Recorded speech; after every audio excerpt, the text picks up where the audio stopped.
Good, ladies and gentlemen, if I could call the meeting to order. I'd like to welcome you all to this discussion meeting on the Syrian crisis, looking at the internal dynamics and international diplomacy. And I think anybody who's followed Syria, even cursorily, over the last several weeks will have been struck by the degree to which the internal situation has become certainly more desperate and more bloody. And this morning, of course, we had fresh reports about an intensified artillery shelling of opposition groups in the city of Homs. And perhaps not entirely unrelated to that, we had at the weekend the very dramatic failure of a UN Security Council resolution intended to, in some ways, at least to begin to address the unfolding crisis, with the Chinese and the Russian veto putting a stop to that and also triggering really remarkably ferocious condemnations from a wide range of international foreign ministers in condemnation of that. So this is certainly something which is working itself up into a crisis of some considerable dimensions, and that's playing itself out on a number of different levels. And at this meeting we want to try and address as many of the most important ones as we can. And to do that, I'm very pleased to be joined here on the platform by three of my colleagues. Emile Hokayem, who is our Senior Fellow for Regional Security at our Middle Eastern headquarters. He'll address the internal political dynamics, the way in which those are playing themselves out and are likely to play themselves out. And he'll also take up a number of themes relating to the regional diplomatic maneuvers that are being attempted. Dana Allen, who is our Senior Fellow for US Foreign Policy and Transatlantic Affairs, and also editor of our journal Survival, will look at this from the perspective of US diplomacy and how the US might now try to carry forward its attempts to handle this situation, to manage it in some way, and to carry it through to some sort of conclusion that it would see as strategically benign. And then Brigadier Ben Barry, who's our Senior Fellow for Land Warfare, working on our Defense and Military Analysis Program, will make some observations about the nature of the violence that is developing and that we're observing on the ground, and then try to also look at some of the technical questions in respect of notions of intervention that have been raised as this crisis has unfolded. So they'll each speak. They've each promised to speak for no more than 10 minutes, and if they do that, then we'll have about 30 minutes for Q&A. So I'll invite Emile to kick us off. Emile. Thank you. Yeah, thank you, and good afternoon. The Syrian crisis is really entering a new phase, a new chapter, with the failure of the UN Security Council to agree on endorsing the Arab League initiative. I think we've entered a completely new phase where the importance of diplomacy will decrease relative to the dynamics within Syria.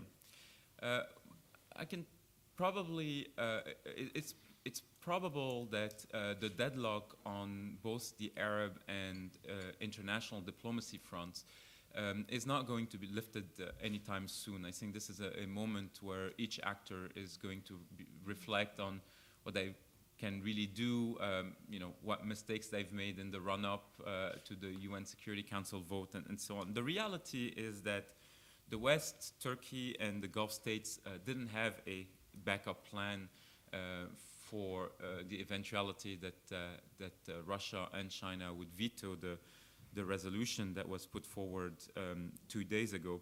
There was a thinking in Washington and Arab capitals and Ankara that the fact that the resolution was watered down quite significantly, if you look at several versions of the draft, and the fact that there was Turkish and Arab endorsement of that resolution would be enough, that the Russians would feel shamed to endorse it. And this didn't play out this way. I was in Washington before coming here, and there was a sense that they could have swayed the Russians. And the kind of fight the Russians put up in the past few days, and especially at the Security Council during the negotiation, the fact that Lavrov himself didn't travel to Washington, to New York for that, were pretty significant. The best way forward in terms of diplomacy is the establishment of a contact group at this point, the Friends of Syria group. This is a proposal that the French are pushing hard on. This is a way to preserve the legitimacy that came from the Arab League plan, but without keeping it in the Arab League, because I suspect that the Arab League will weaken in coming weeks and months. There are two things to keep in mind. The first one is that Qatar will lose the presidency of the Ministerial Committee of the Arab League. So Hamad bin Jassim will no longer be sitting next to Nabil al-Arabi in all those press conferences, and we all know how powerful he was as an individual, as a media beast. It's also important to keep in mind that in March, there will be the summit of the Arab League. It's scheduled to take place in Baghdad, and already a couple of Gulf states have suggested that they would boycott. Bahrain has announced it would boycott. Other Gulf states may follow suit. So the Arab League may no longer be the catalyst, the incubator for the next phase. So the Friends of Syria, or the contact group on Syria, may be a way to keep the legitimacy from the Arab League initiatives in November, and most recently when it referred its initiative to the Security Council, but also a way to keep Russia out for the time being. So what does this mean for Syria in the short to medium term? Well, I would argue that first it suggests that the civil war will intensify, and I call it civil war already. I think those who disagree with this, it's an academic distinction without any real difference. Syria is in a state of civil war. Anyone who has visited Syria feels, at least the main region of Syria, feels that it is a civil war. It also means that the proxy war, which is already brewing, is becoming a lot more likely.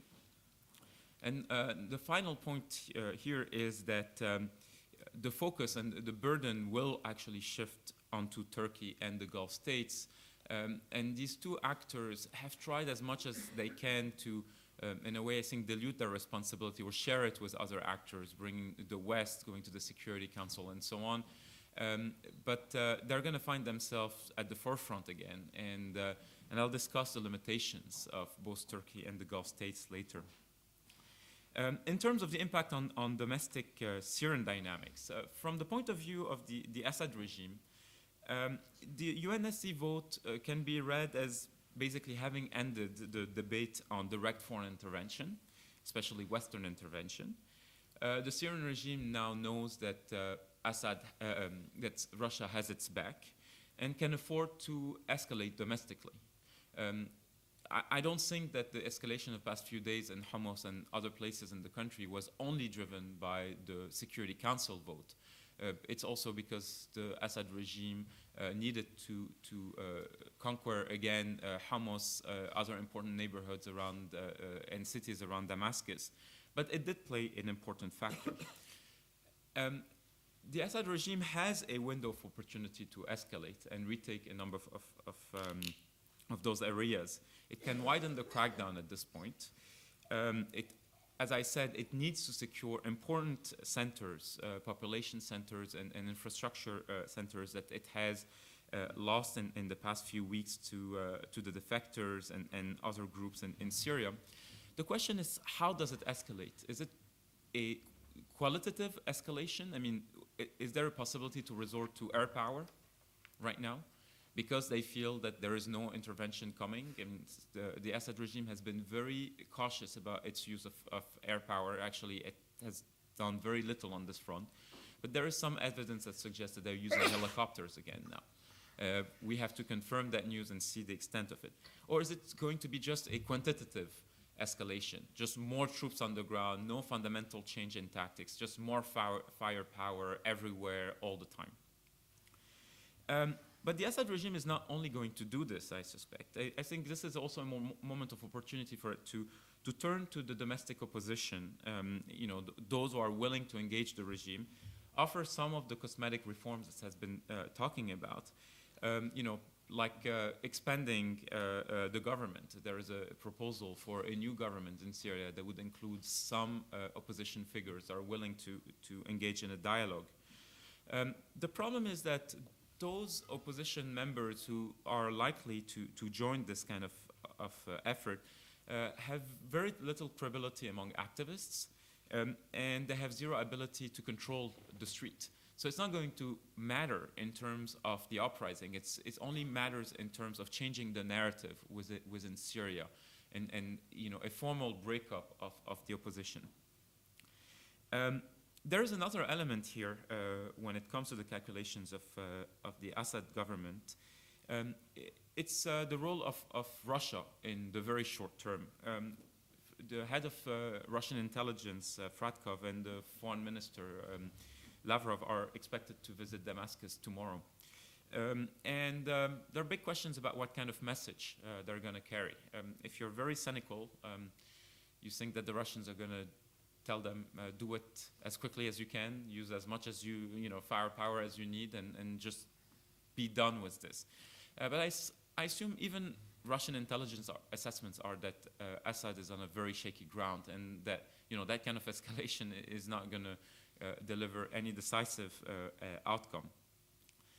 More probably, the Russians will ask Assad to give them something so they can tell the world that Russia can deliver.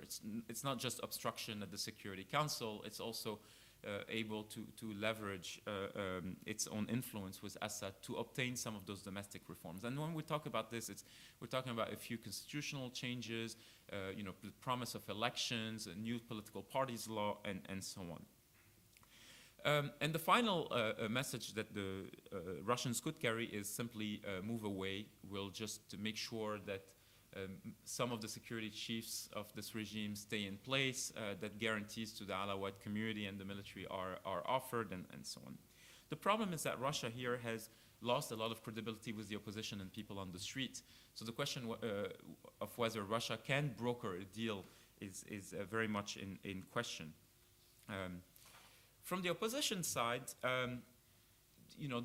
what happened in New York is deeply problematic, especially for the Syrian National Council, the main Syrian opposition umbrella group. The main value of the SNC, the reason why Syrians believed in it, is because they thought it could deliver at the Arab level and at the international level. The SNC did get some results at the Arab League, obviously, but it failed at the international level. And this is where, in a way, diplomacy stops at this point. There's no clear, there's no option diplomatically for the SNC to play at this point. And I think this failure is only going to expose more the internal weaknesses and divisions and problems within the SNC. Here there's a possibility that a weaker SNC will have to endorse the armed resistance in Syria, just because, relatively speaking, it has become weaker than the Free Syrian Army that I will address the Free Syrian Army in a second.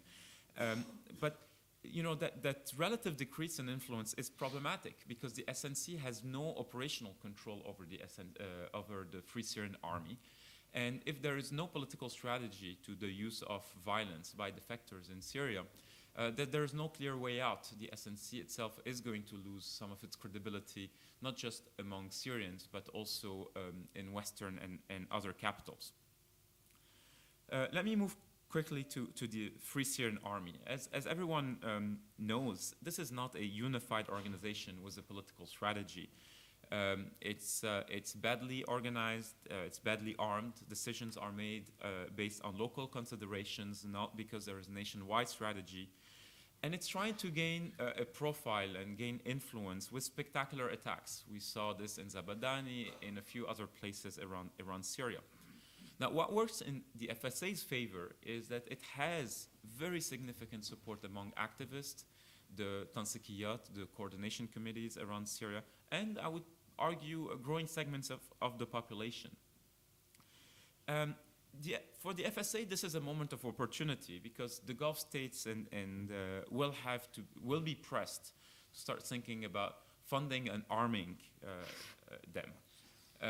I actually don't buy reports that there has been massive support for the FSA by Gulf states so far. Everything we saw, suggests that this is not happening. The FSA is really fighting with the weapons that defectors are taking from their own barracks when they run away. But there's no massive influx of weaponry or money at this time. The question for the FSA is also whether Turkey will allow this kind of support, arming and funding to happen, and whether they will allow operations or safe haven on Turkish soil.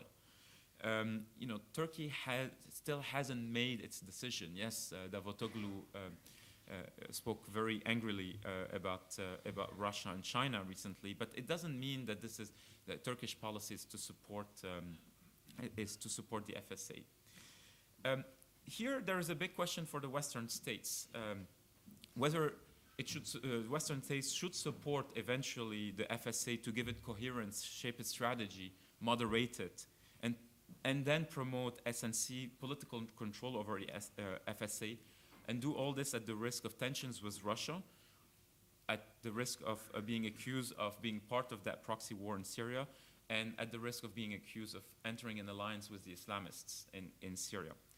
The other option for the West is to distance itself from the FSA, but then run the risk that the violence is going to spiral out of control without the West having any say over it, at the risk of seeing the rise of militias and Islamists, and seeing the Gulf states manage the conflict there. And I'm not sure we should have any confidence in the ability of the Gulf state to do it right or do it without massive bloodshed. My final point here is that the UN Security Council vote on 2 days ago makes the possibility of loyalty shifts among the key groups in Syria less likely than before. And by those key groups, I mean the pillars of the regime, whether they're the businessmen in Damascus, the minorities across the country, and other senior military officers and so on. These groups need both courting and threatening to shift their loyalties away from the Assad regime. But the reading of the US Security Council vote is that the West isn't serious about intervention, and the West cannot deliver much. The Russians have a major say in this game. The Syrian National Council cannot deliver in New York, so how can they offer credible guarantees back in Syria to minorities and others? So my sense is that those groups are more likely to regroup around the regime in the short term, pending further developments. Let me stop here. Thank you. Thank you very much, Emile. A lot to come back on. Dana, maybe you'd like to pick up the earlier thread in Emile's talk about there being no plan B for the US. Right. Well, thank you, Adam. You asked me to look at this from a U.S. perspective, and with the diplomacy having suffered a pretty big failure this weekend, I thought I just would start with the question in the back of everybody's minds about the possibility of military intervention. And I would just note that there's an obvious, in Washington, there's an obvious tension at play, because the Obama administration is non-interventionist. In relative terms, at least, that's how it sees itself. It's in the business of ending wars, not engaging in new ones. But of course, it did engage in a new one in Libya. And that's where the tension comes in, because the administration is also a strong supporter of human rights and the responsibility to protect. Sometimes the non-interventionists and the human rights protectors are different people in the administration, and sometimes they're the same people. I'd put the president in the latter category. He wants to avoid getting the United States stuck in wars, particularly what he calls stupid wars. But he also believes, I think, fairly deeply in humanitarian responsibilities. And I'd urge you to go back to read his Nobel Peace Prize acceptance speech to see how seriously he takes the idea that U.S. military power is an important safeguard against mass violations or mass atrocities against human rights. And the point I'm driving at, which I don't want to overemphasize because it's not very high in the scale of probabilities, but the point I would drive at is that if there were a huge step change in violence, and I'm not prepared to say what that threshold would be or what that would look like. I mean, somewhere between Libya, Syria today, and Rwanda, pressures to intervene could become irresistible. And there are people in the administration who know that. So when you read about contingency planning for no-fly zones or humanitarian corridors and the like, they have very little operational significance. They are just routine contingency planning and discussion, but that doesn't mean they would never be implemented. The actual strategy was to embrace the Arab League initiative in the Security Council. The Arab League was considered the best thing going, and the hope was that with the Arabs out front, there could be progress in the Security Council, because even though it was understood that Moscow was very suspicious and saw each move by the Security Council redounding to the Western advantage, even though they were extremely worried about the Libya precedent, as Emile has already discussed, having the Arab League out front, it was hoped would have isolated or put in Moscow in a position where it might be isolated and therefore make its cooperation more likely. So that was the theory. As of Saturday, it has failed. Is there a replacement theory? I'm not sure there is at this point.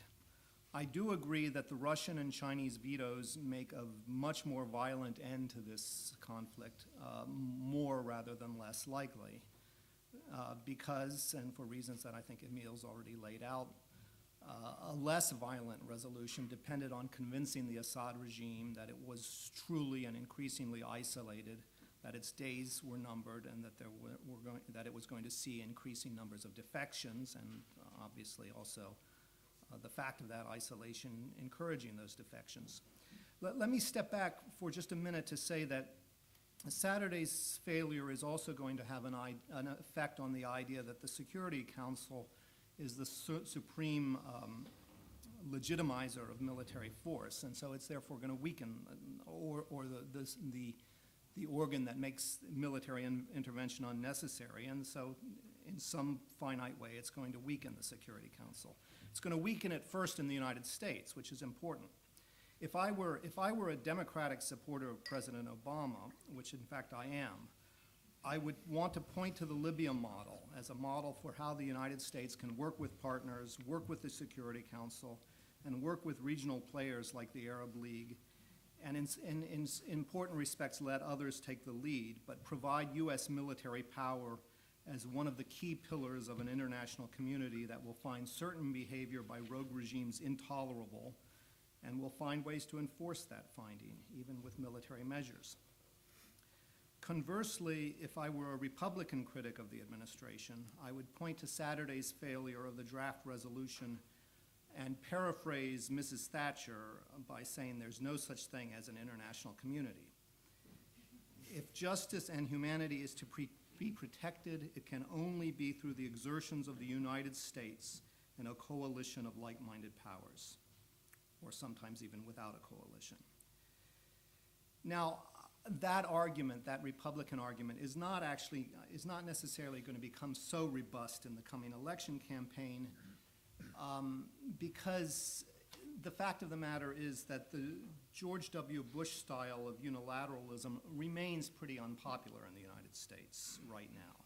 But it is an underlying debate that won't go away, and as as the bad taste from the Bush wars recedes, I think these are going to be the parameters of the debate.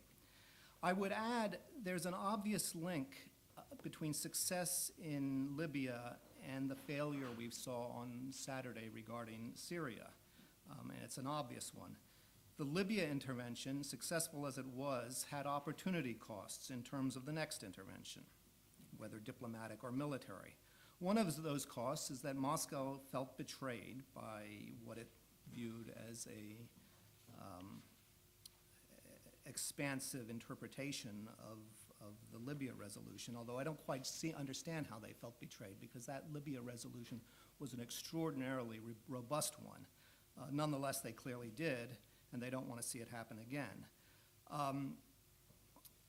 And one might reflect that an ill-considered, ineffective, more or less unilateral intervention in Syria of whatever kind might also have an opportunity cost, because, I mean, when we're thinking about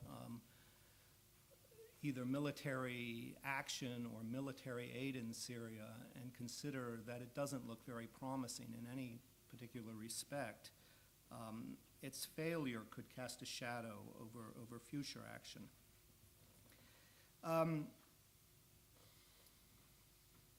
I don't think, and Emile talked about, actually I'll skip over this part, because Emile spoke about the, what he sees as sort of the impending weakness, if not the impending crack-up of the Arab League.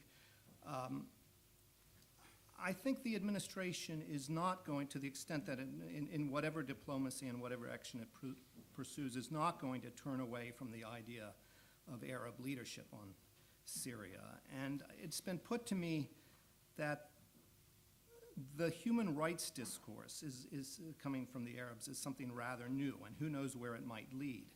Words are cheap, of course, and especially words spoken by states with unsavory human rights records themselves. But nevertheless, there can be seen a ratcheting up of human rights expectations in the Arab world in a way that could be a lasting legacy of the Arab awakening. And there's, you know, a conscious hope and effort in the administration to try to nurture that ratcheting up. Let me just make two final points. I had three final points, but I think I'll save the third one for Q&A. First,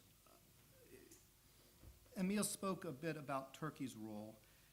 One of the stories you see in relationship to Turkey is, and you've seen this reported in a few places now, about a very strong working relationship between President Obama and Turkish Prime Minister Erdogan. And these stories are true.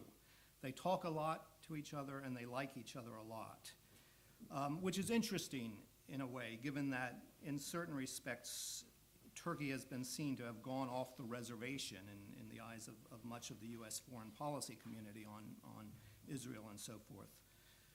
But its change of policy towards Syria is considered helpful, and maybe, hopefully, this Obama-Erdogan link could be some sort of strategic asset as the crisis develops. But I think, as Emile said already, this is not to say that the administration is investing a huge amount of hope right now in a Turkish solution to the crisis, because generally the view is that the Turks would like to be helpful, but they don't really have any better idea of what to do to be helpful than anybody else. Finally, you will hear quite often the statement that, you know, the pressures on Assad are such that his regime is not long for this world. And I put it to people in the administration whether they believe that, and the short answer is that they don't know, and they know they don't know. When I asked this question to one person, he asked me if I remembered a guy named Saddam Hussein. And, you know, the comparison is obviously doesn't hold in a lot of ways, but if you're talking about someone who was under intense isolation, sanctions, intervention, obviously, no-fly zones, and so forth, and lasted quite a while, and in fact required the United States Army to remove him. So, you know, as one person said to me, I can tell you a story about a long time and another story about how it ends tomorrow. The third point I thought I might get into, but I'm out of time, is how this fits into the larger U.S. confrontation with Iran, but I think that's something we might discuss in Q&A. Thanks. I think that would be certainly worth coming back to. Ben, some of the technical aspects of the conflict and intervention. I've had the sad privilege of being an observer, analyst, and participant in both insurgencies and civil wars. I also spent some time in Syria in the previous decade. It's easy to forget that before the uprising began, Syria was a secular state that was relatively peaceful and in some respects had great potential, albeit eroded by its regional meddling, especially in Lebanon and Iraq, and the repressive nature of the Ba'athist regime. And we shouldn't forget what is happening is genuinely a tragedy. Now, in the early part of most civil wars, mutual hatred and radicalization increases faster than the countervailing factor of war weariness. Also, there's an increasing probability of war crimes from both sides over time and of humanitarian problems. There's a finite possibility of an atrocity being committed at any time. And as time goes on, the cumulative probability of such events increases. So reducing the intensity of the war while seeking to find a political solution is in the obvious interest of the international community. But of course, external actors who wish to see the success of a particular party will wish to support that party, both directly and indirectly, overtly and covertly. Let's start with strategies, and there are three parties I'd identify. First, the regime. Unlike Gaddafi, it seems to have an apparent strategy, securing the loyalists and the regions they reside in, repressing the opposition, whilst apparently keeping the level of conflict below that which would trigger external intervention. For example, they seem broadly to have made little or no use of offensive air power, other than perhaps this weekend's escalation. And this is all while repeating a narrative that this is a conspiracy by a collection of dark forces, including al-Qaeda, the West, and other Arab nations.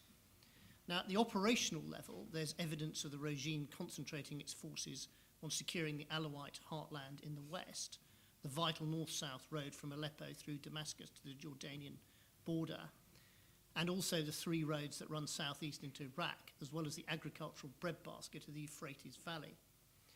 And it has seemed so far that whilst those areas were being held, the regime had insufficient loyal security forces to crush the rebellion everywhere, so it was shifting its forces around. Now, if it's escalated its level of repression, the forces may well have more effect, but we will see. What's the opposition strategy? Well, it's clearly Assad out, representative government in. But of course, representative government is incompatible with regime survival because the regime draws from a very small population of the proportion. And whilst the rebels seem to have a slightly higher level of military competence than the Libyan rebels last year, at the moment they lack the ability to counter regime armour and artillery. And what is the international strategy? What actually is the political strategy for Syria and the region? If there isn't one, it's needed, because it's only then that military, humanitarian, intelligence and other options can be assessed and then plans developed. A possible essential strategic objective might be a stable, better governed Syria at peace with itself and its neighbours. Well, probably everybody could agree with that. But are there desirable strategic objectives for Syria to be democratic, under less Iranian influence, and play a constructive role in Lebanon, and to be moving towards a settlement of its dispute with Israel over the Golan? Now, at the moment, prospective military intervention, as Dana and Emile has shown, seems pretty slim. This is not Rwanda. But as I've tried to set out, you could see an escalation by the regime, a major international outrage, for example, a mass flight of refugees, or other atrocities. Of course, once intervention happens, it can develop in unexpected ways, and it's often difficult to see how to end it. There are also options for the international community that offer the opportunity to reinforce Assad's conspiracy narrative. And the geography of Syria argues to its neighbours playing an important role, not least in enforcing embargoes and sanctions. And we certainly have seen evidence that sanctions are having some effect. I should also say that we must consider intervention not to be exclusively military. We've seen political intervention, for example, in the imposition of sanctions and the apparently unsuccessful Arab League mission. The Libya criteria are quite informative. Before Libya, the Security Council members were pretty agreed there was a demonstrable need required, a strong legal basis, and broad international and regional support. And of course, Blair's 5 criteria that he set out in Chicago in 1999 are still relevant. Now, clearly a Security Council would make the operation legal. Is it likely? Well, if not, there is the outside chance the General Assembly could pass on a 2/3 majority a Uniting for Peace resolution, albeit something that's only ever happened twice before. and all options need to be tested against the potential reactions of both the regime and their opponents. The Syrian military have no shortage of hardware, thousands of tanks, a dozen fighter squadrons, coastal craft, Scud missiles and chemical weapons. But their forces as a whole are only partially modernised, and most army units are probably poorly trained, and their government and military will almost certainly have contingency plans to respond to any outside intervention. Now, as there were in Libya, there was a whole spectrum of military options and non-military options that could be employed, either individually or in combination. Non-lethal aid deliveries, which could actually start tomorrow, and it would appear the highest priority for the rebels would be secure communications equipment to allow them to better plan and coordinate. Military supplies, particularly anti-armour weapons, military training, deployment of intelligence personnel or special forces, all of those carry risk. Other military options involve the prospect of direct conflict with the regime. For example, proclaiming a humanitarian safe haven. Now, this at the moment seems unlikely, but you could see a possible future in which the conflict overspilled into Turkey, and Turkey might choose to respond in that way. A safe haven could, in theory, be protected from the air only, but this would be less effective than introducing ground troops. But whatever humanitarian effects a safe haven achieved, its existence would allow it to be used as a political base by opposition forces. Now, what about a no-fly zone and also constraining regime naval activity by a maritime exclusion zone? This wouldn't necessarily reduce the ground forces' repressive capability of the regime. And of course, the model of no-fly zone used in Libya, unlike the Balkans, begins with attacking regime air defences. In theory, an all-out air attack on the regime and its forces could greatly reduce their repressive capability. But of course, it plays to the regime's narrative, could prompt escalation by the regime and its regional supporters, both in terms of repression and in terms of attacking the intervening force. Now, what would be the most appropriate course of action? This isn't Bosnia, Kosovo, or Libya. But if I was asked what would help shift the balance between the opposition and the government at minimum political and military risk, I would recommend helping the opposition plan and coordinate, both politically and militarily, by supplying secure communications equipment. And clearly, this is better done by Muslim states who are friends of the Free Syrian Army or the SNC rather than Western states. But let me emphasize, none of these considerations are easy. This is much more difficult and problematic than Libya. And those military options I've discussed and others I've skipped over are all fraught with difficulty and potential second-order consequences. Thanks. Okay, thank you very much, Ben. We have now somewhat less than 30 minutes to take questions, so we'll just leap straight in. If you'd like to ask a question, please identify yourself when the microphone reaches you and once you've been identified by me. Lady here in the third row in the aisle, at the front. Hello. Hello. Yes. My name is Susan Ormiston. I was in Syria a couple of weeks ago, and as you've noted, the violence has escalated dramatically since then. I'm curious about what you said about the activists and the opposition. If it is so, and I agree with you that the sort of middle group on the fence, the opinion leaders, may regroup behind Assad, given the failure this weekend, what is your view of what's going to happen to the vehement activist sentiment that they cannot go back? What happens in that group? Emile? Yeah, well, I talk to a lot of same people, and I've been very struck in the past 2 days. There's a new slogan, enough peaceful, give us weapons. I mean, this it has been heard in a few places around the country. Now, this is there is a division within the LCCs and so on about whether to embrace violent action or not. I mean, everyone will tell you we've been far enough that we can't go back. We have to continue that way. Not everyone is convinced that the FSA is the way forward, but relative to other opposition groups that claim leadership, SNC, NCC, and so on, there is no doubt in my mind that the FSA's credibility, popularity are increasing. The question is, it's all, the notion that there is a nationwide movement for me is erroneous. It's almost all driven by local dynamics. The attacks in Harasta and Zabadani, I mean, we try to find a common logic to all this, but those of us who spent any time with FSA commanders and know that they basically are very opportunistic. They do something because they can do it, or they do it because it's not just opportunities, there is an immediate threat. So there is no coordination between them. And I think that even the level of coordination among activist groups has dropped a bit recently. It's just the regime has been very good at segmenting the country, and this ebbs and flows.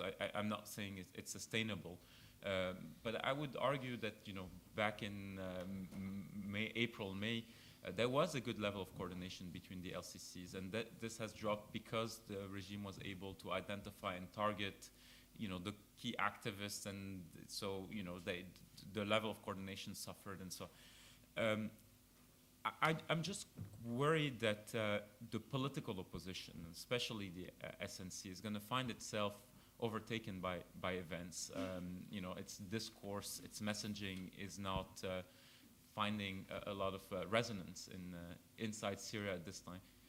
Who else to turn to? Well, those who defend you. I mean, the FSA's main credibility comes from the fact that it's self-defense. So people are not going to even if they don't necessarily agree or comfortable with the objectives, it's self-defense, and that's what matters. Nigel Inkster, Director for Transnational Threats, the IISS. Yes, thanks very much. I'd just like to ask the panel, two of whom alluded to but really didn't talk much about Iran. How much actual difference does Iranian support for the Assad regime make, and what can we say about the nature of Iranian thinking about what is happening in Syria and the implications for them? Why don't you kick off, Emile, and then Dane? Well, there is no doubt in my mind that Iran has shown its lot with Assad. I mean, there was a discussion last year. Are they hedging? Do they assess that Assad is done for? So therefore, it's a sunk cost. And some segments of the Iranian system have tried to reach out to the Syrian opposition. It hasn't led anywhere. At the same time, I think the level of Iranian support for the regime is overstated. There's a lot of fantasy there. I'm not saying that there's no assistance. There's clearly a lot of assistance when it comes to internet monitoring, when it comes to helping the Syrian intelligence services dismantle those networks of activists. And this is partly because Iran has developed this expertise back in June 2009 and is just exporting it to Syria. But there's also I do believe that there is a kind of Iranian economic support to Syria in terms of deposits in the central bank and so on. Is it as big as people say? I don't know. But there was a very interesting story in the Wall Street Journal 2-3 weeks ago about Iran helping Syria export oil. They're looking for ways to circumvent the sanctions regime. And actually have Iran, export the oil as if it were Iranian oil. I mean, that also is under sanctions and threat. But that was a stunning story. It shows you how quickly the Iranians and the Syrians are trying to think of ways to go around sanctions, because sanctions on Syria have had a huge impact on the economy. A few Iranians have been arrested, detained by the FSA.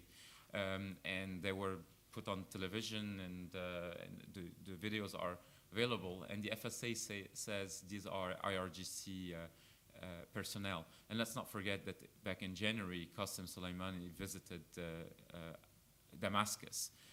So there's a lot of rumors about direct involvement. At the same time, I would say that if there is anything, it's in an advisory capacity. It's not manpower.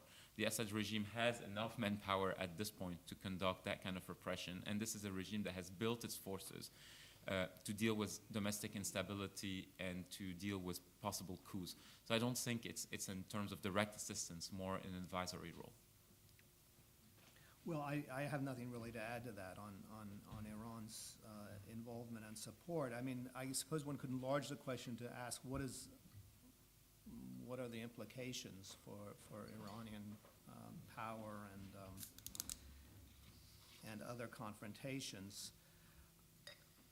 I think there's a somewhat divided view here.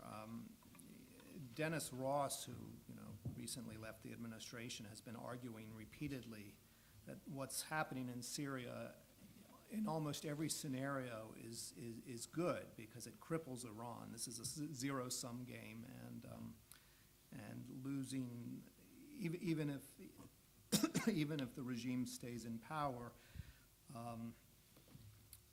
its appeal is obviously blunted. Its activities are obviously hampered, and this can only be good. I think there are others in Washington, including in the administration, who are really less sanguine about what might happen. There are two questions that can be raised here. One is a question about what Iran can reconstitute in terms of a relationship in even a post-Assad Syria. The second question is, what happens with an extended period of really debilitating sanctions, violence that becomes a prolonged civil war. I mean, this is, there are ways in which this, harms the Iranian position, but obviously we've seen Iran take advantage of civil war situations in the past. Is anything sensible to be said about how American reactions are being shaped by the electoral cycle at the moment? Is there a tendency for it to exaggerate American responses or to insert a greater degree of caution and reticence into some responses? How do you factor that into your calculations? Well, if you're talking about actual U.S. policy, I can't. I mean, maybe if I had a little bit more time to think about it, I'd think of something, but I can't think of any way that it's particularly affecting U.S. policy.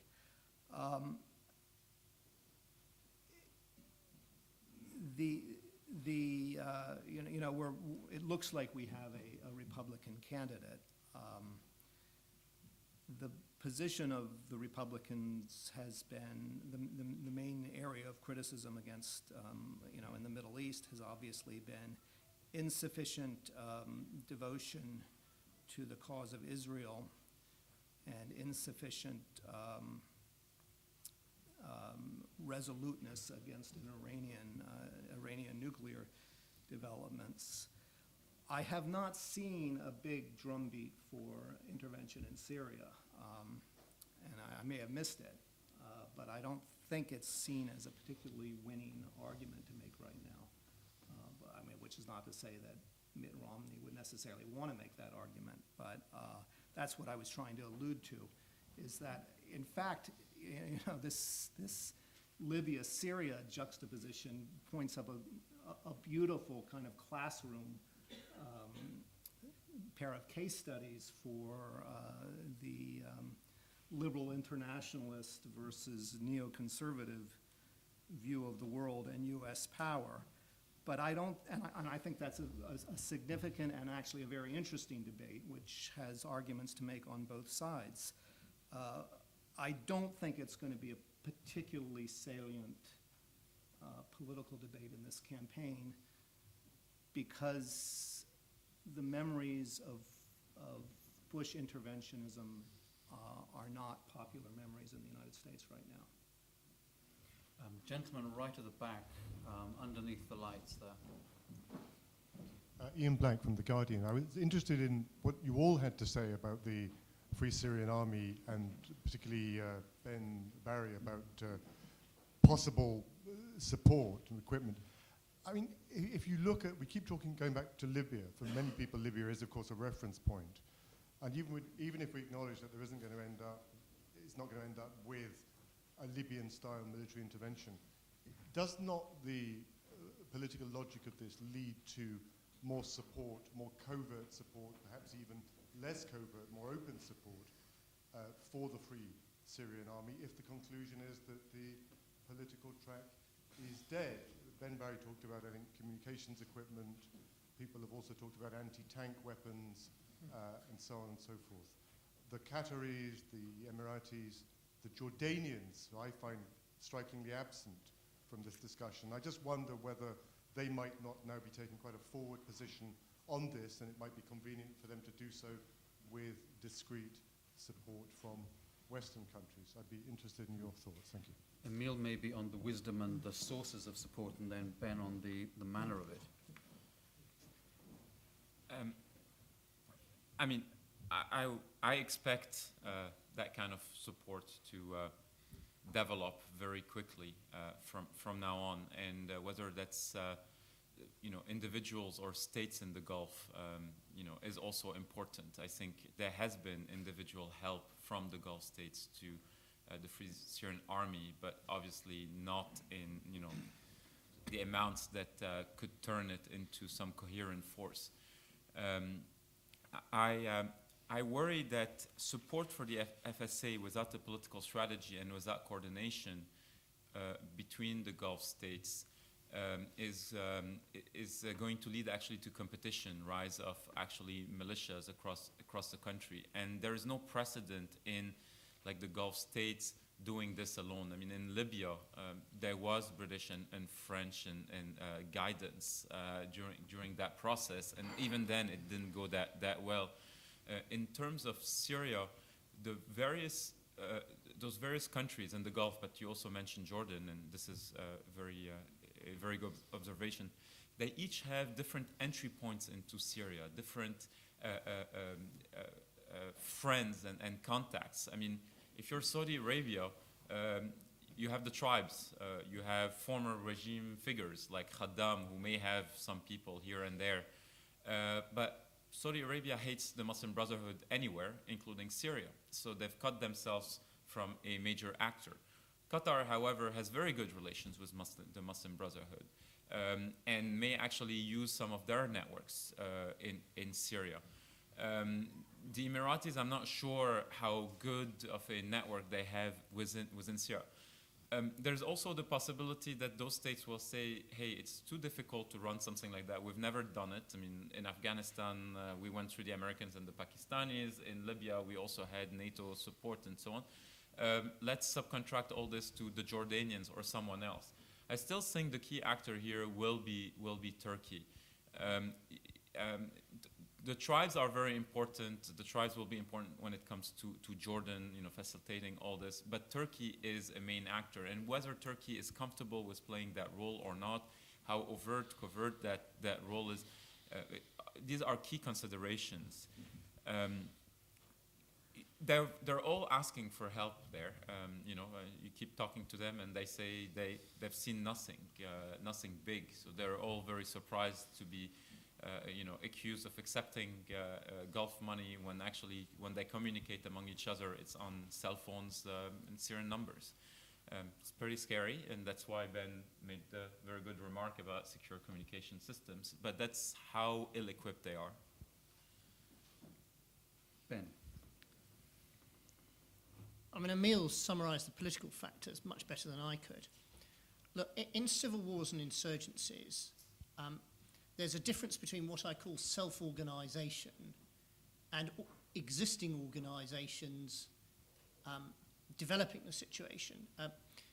I mean, for example, in Iraq, it appears that much of the initial resistance to the coalition rule was self-organised, and it's nowhere better described, for example, than in Jason Burke's book, The 9/11 Wars.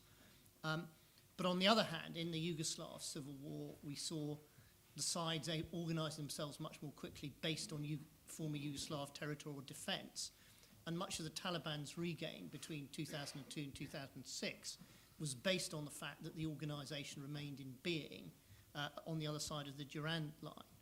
Now, on that spectrum, it looks to me like the FSA is a self-organising organisation, which means it's much slower, much less coherence, and as Emile says, it's very local. Every valley, every county is different. Now, quite clearly, the FSA in the area that abuts on the Turkish border is getting stuff smuggled across the border for a price. And there was a very good vignette, actually, in your newspaper, The Guardian, about 3 weeks ago, where one of your correspondents went in through the smuggling rat line and then came out again. But the FSA, of course, is paying a heavy financial price, $500 a Kalashnikov or so, for this. So clearly, Turkey has a strategic choice about how much it aids and abets or how much it closes its border. And if there is escalation in the immediate area of the Turkish border or across it, then there will be pressures on Turkey. But it seems to me that both militarily and politically, if a particular state actor was of a persuasion that it wanted to help both the SNC and the FSA, enabling the various parties to communicate and join up is going to have political effect and military effect that will strengthen, if you like, their position in the long term. You could also argue that if you can engender some sort of political coherence, if there were to be a negotiated settlement, something at the moment that appears unlikely, a more coherent resistance organisation politically and militarily is better than a less coherent one. But I wouldn't forget there are a couple of other options that bear on this. First of all, there's the propaganda or information operations option. I mean, it does seem to me that something that's been underreported in Libya was the impact of a free Libya radio station that seemed to be set up quite early with considerable external assistance. And secondly, I wouldn't underestimate, particularly if they were properly enforced, the effect of economic sanctions on eroding the capability of the Assad regime. Indeed, one of the reasons they've escalated may be an internal sense that the clock is ticking on their economy. I hope that helps. Thank you. We'll take two interventions here. You, sir, in the second row, and the gentleman in the fourth row behind you in the blue jumper. My name is Mehdad Konsari. I'm a member of the Institute. My question is to Dana on the third final point that you made about the broader implications of this for the United States. You mentioned about the failure of diplomacy or the opportunity costs of the Libyan intervention, which meant that the Russians were less favorable in wanting to give their benediction to a further Security Council resolution in this particular instance. Do you think that having not given their benediction to some sort of intervention, external intervention in the case of Syria, that might result in a more positive cooperation if there was to be some kind of intervention in Iran? And then the gentleman just behind you there, please. Hello, David Butter, write about Syria. I was interested in just pursuing a little bit the economic point there, that the sanctions' effect on Syria, it's a very weak country financially. The ability to export oil, even with some Iranian help, has been more or less cut off entirely, and it's lost most of its foreign exchange reserves.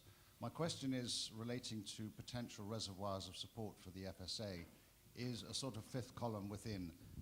We have a powerful merchant class in Damascus and Aleppo, increasing signs of disaffection, running battles between the central bank and various chambers of commerce and industry. Presumably, I'd see that if they saw their future long-term was not with the Assad regime, that they could end up being quite an important covert source of support for the FSA and the opposition generally. Dana, why don't you start and then we'll go to you. Yeah, Mehrdad, I'm not sure I follow precisely the logic of your speculation, but I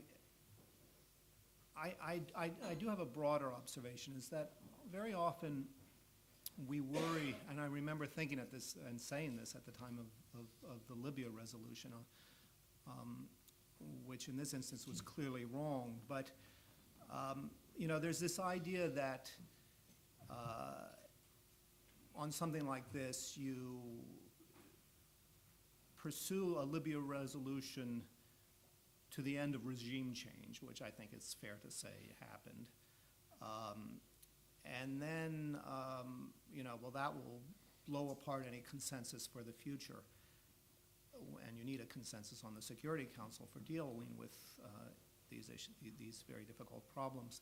And I always took the view that that's probably not the way that states actually think about these things, including the Russian state. In other words, you know, it's the contingency of the moment. It's the circumstances of the moment.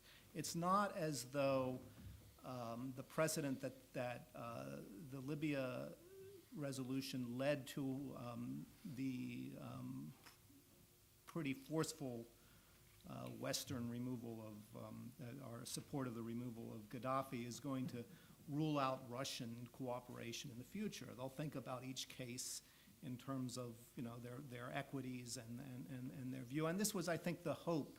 This was the administration's hope vis-a-vis Syria. Yes, they didn't want to see, yes, they were still burned about Libya, but they didn't want to see themselves isolated. The Arab League was very important in this regard. There would be more to lose than to gain from vetoing the resolution. So that was the hope. That's not the way, maybe that was a naive hope, but I think this idea that, each new event is newer than you might think is something to consider. Now, as far as intervention in Iran, well, the scenarios that first of all, there is intervention in Iran right now, including a very serious sanctions regime that has been backed by Moscow. The scenarios for military intervention usually involve an Israeli attack or also conceivably an American attack on Iranian nuclear facilities. I don't expect, if this is your question, I don't imagine the circumstances under which this is sanctioned by a UN Security Council resolution. No, I guess. Yeah. Before answering your question on the economy, I just wanted to make a point about what Ben was saying earlier. FSA commanders want to preserve military discipline within their units. They want this military ethos to keep on and so on. They are often aware of the risk that their units could turn into militias, and they don't want that. It's a matter of self-image, self-perception. And it's actually interesting because up until now, they turn away civilian volunteers. They don't want. If you want to join a unit, you have to show your military ID card issued by the government. This is also a way for them to protect themselves against informants, plans, etc. But the problem for the FSA is as it grows bigger, there's a chance, there will be more defectors, and defectors who are probably of higher ranks than the current ones, and it's already creating problems of seniority and authority within the structure. As it grows bigger, it may actually attract informants of the regime and so on. So the course ahead is very fraught with difficulty, and it's just very important to keep this in mind. Is that yes, there is awareness on the side of the FSA, but those challenges are only going to become more acute in the coming phase. On the issue of the economy, I think it's a point very, very well taken. The merchant class in Aleppo and Damascus, if the Assad regime can no longer provide security or economic well-being and growth, what is it for? Now, the problem for this class is that it is very closely associated with the regime, not just the Assad regime since 1970, but also with the past 10, 12 years of economic reforms in Syria that have encouraged the rise of, have promoted the rise of cronyism and crony capitalism and so on. So this class is also very worried about retribution, about the Egypt scenario. That the merchants there, Nabil Kosbari doesn't want to be Ahmad Az. So they're very careful about how they think about the next phase. So yes, perhaps they're coming to a stage where they want Assad out, but they don't want the opposition in, or the current leadership of the opposition, because they're very worried about how they're going to be treated then. And this is why they're more in favor of a change at the top, where you actually keep the current structures and so on. Yes, you phase out the Assad family and so on, but you keep the same ones so they can keep their privileges and are protected. The problem is that I don't think you can have, at this point, unless you have a decision by your Alawite elders to push the Assads out and say, this is a minor clan anyway, it has always been one, the Khirbek and others will decide that. I don't see how you get rid of the Assad family without getting rid of the entire security structure. I mean, they're so intimately connected that I just don't see how you take off just the top layer. And this is where the merchant class could play a role, to be honest, because they have connections with the Turks, not that much, contrary to what most people think, but to the Gulf states, where they have a lot of assets, they have relationships. And this is where the Gulf states could play a role, saying, your interests in the next phase will be preserved and so on, but you need to shift your loyalties. You need to be the conduit with those new groups.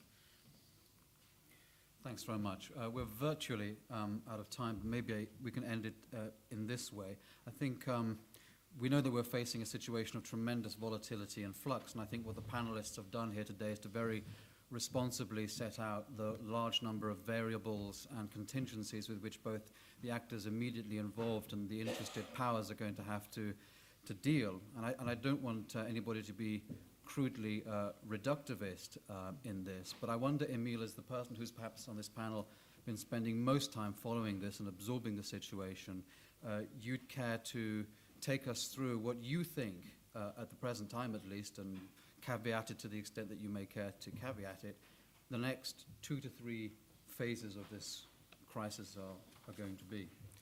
I'm about to commit professional suicide in front of my bosses, so by trying to predict something, but no, I think it's first I expect a breakdown in the Arab League.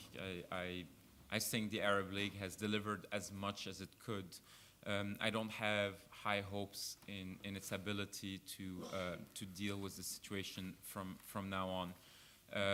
Whether the Baghdad summit will be the climates of that or just a reflection of the current divisions, and there are divisions. I mean, of course, the Gulf states continue to be the biggest muscle, but the kind of frustration among Gulf states vis-a-vis Iraq, for a number of reasons, not just Syria, but also Bahrain, Iran, and other, is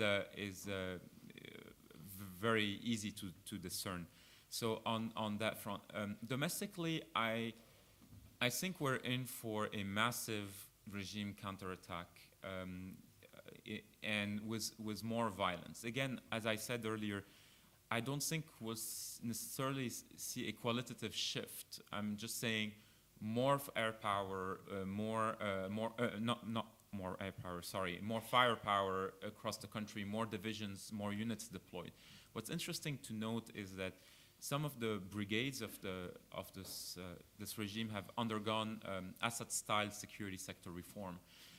They weren't. The Assad regime is not confident of the loyalty of many of its units, but it has to deploy them at one point or another. So what's been happening is the integration of loyalist element in existing units. I mean, literally, people who had no military training but just know how to carry a gun and are hardcore loyalists have been asked to join the regular forces, basically served as a kind of backbone and political commissars.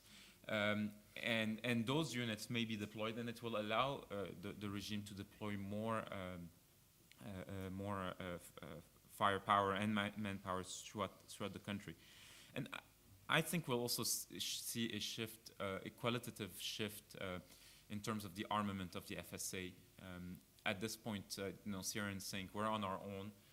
We'll get what we want. We'll mobilize the diaspora outside. We'll, mobilize Gulf individuals and perhaps Gulf states and so on. And we need to acquire better weaponry. We need to acquire secure communication system, night vision goggles. I mean, simple, bulletproof vests, and a lot of this. But for the moment, to be honest, I was very interested to see that a lot of the resources have been directed at getting injured people out of the country, treating them. So much has been invested in the care of civilians and defectors, and most people think that all that money goes towards guns and ammunition. In fact, a lot of it is going to things that are not lethal, just taking care of their own people. Great. Well, thank you very much indeed. And ISS analysts in our Middle East office and here in London and in Washington and elsewhere will be monitoring this situation as it continues to evolve and hopefully cutting through a lot of the complexity that needs to be cut through. In the meantime, can I please invite to thank my colleagues for the presentations that they've given here today. Thank you for coming.